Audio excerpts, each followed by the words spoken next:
The business world is changing. Regulators and shareholders are demanding greater transparency.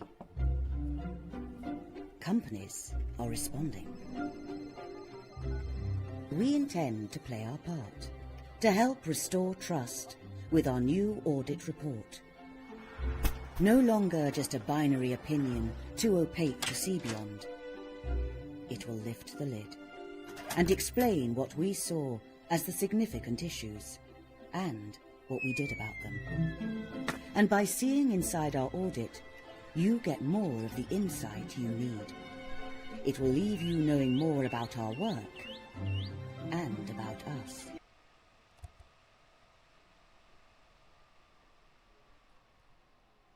First of all, the audit opinion on top. Yes.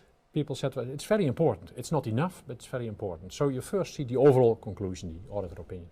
And then typically you would see 5-6 pages of these key audit matters.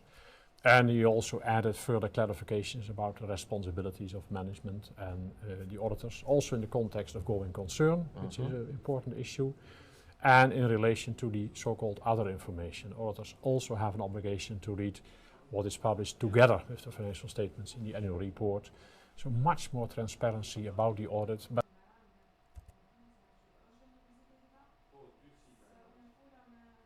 I think this is a very positive step.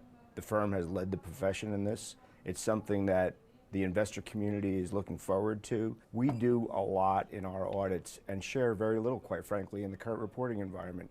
This gives us the opportunity to say a bit more about what we see and what we do in our audits, and it'll be valuable. We've had the experience here now in the UK, and this is truly an investor-led innovation. That's what's great about it. So investors were interested in what it is we were talking about in terms of the key risks that we were auditing and how we were auditing them. Because what we really found was investors didn't understand what we were doing in our audits. Now they're beginning to. We've got an ongoing dialogue going, and that's really where I think the value comes in this new audit report. It opens up direct contact with the people who are our customers, and it allows us to demonstrate how well we do our job as auditors.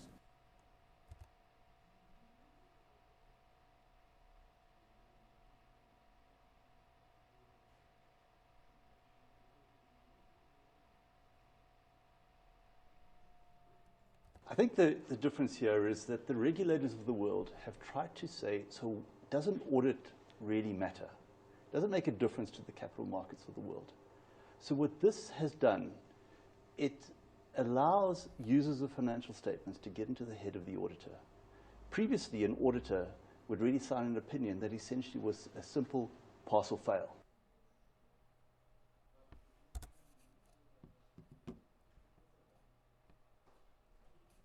Been over the last couple of years globally, questions asked around audit quality and whether auditors are doing the right thing.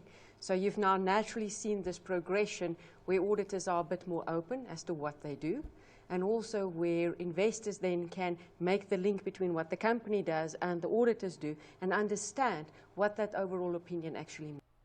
Auditors need to be able now to articulate what they have done and how they have done that.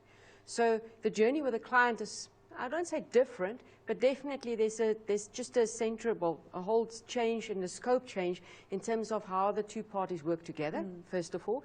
And then secondly, you need to just now climb into the head of the investor.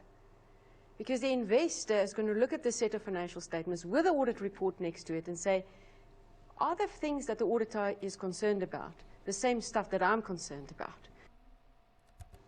I think when the standard was written, it is quite clear that we don't expect audit efforts to increase. And I'm talking about identifying the risks and all the normal steps that the auditor should do. But where it does increase time is to actually get to the draft of that report. Yeah. And also the that's increased part of the time. Absolutely. And then the other part is that interaction that you have with the audit committee and with management, going through all those various drafts and making sure that we're all on the same page on that. So will that increase audit hours? Yes.